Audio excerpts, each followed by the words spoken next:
dire warning about the consequences of inaction. This is one of the first sentences in the report, and one of the last ones is any further delay in global action will miss a brief and rapidly closing window to secure a livable future. Again, I'm reading right from the document. So what is it? It's a UN body that was created in 1988, and it issues these reports every 5 to 8 years. This is the 6th one that we've gotten. The last one was back in 2014. Now, it has been written by 270 authors from 67 countries. This is not one scientist in one country. This is a global effort, and they went through over 34,000 scientific papers to come up with these findings. And again, the report itself is over 3,000 pages long. So here's the gist, okay?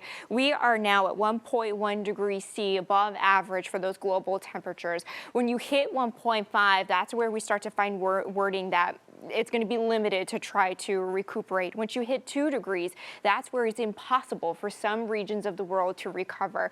So we're looking at, what are we warning of? Extreme heat, flood risk, water scarcity, and food insecurity. That's going to be a big problem. Loss of biodiversity, and it just flat out says the health and well-being, human well-being, and the health of the planet is at grave risk here.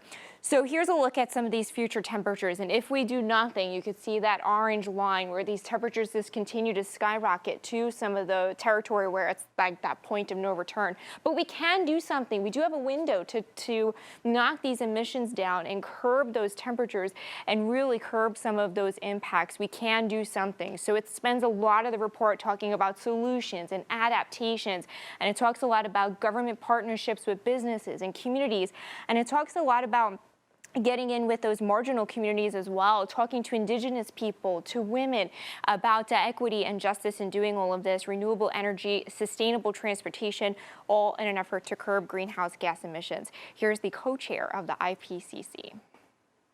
Based on the impacts we are seeing, based on the risks that are projected, every bit of warming matters. And the longer you wait, and the longer you follow the illusion that you have the option to make choices with respect of not doing something, the more you will pay later. Right, pretty some dire words from him, right? Yeah, Elisa, I mean, for the more you'll pay later. I mean, it says it very clearly right there. Strong message, strong words. Elisa Raffa, thank you so much for breaking that down on climate change.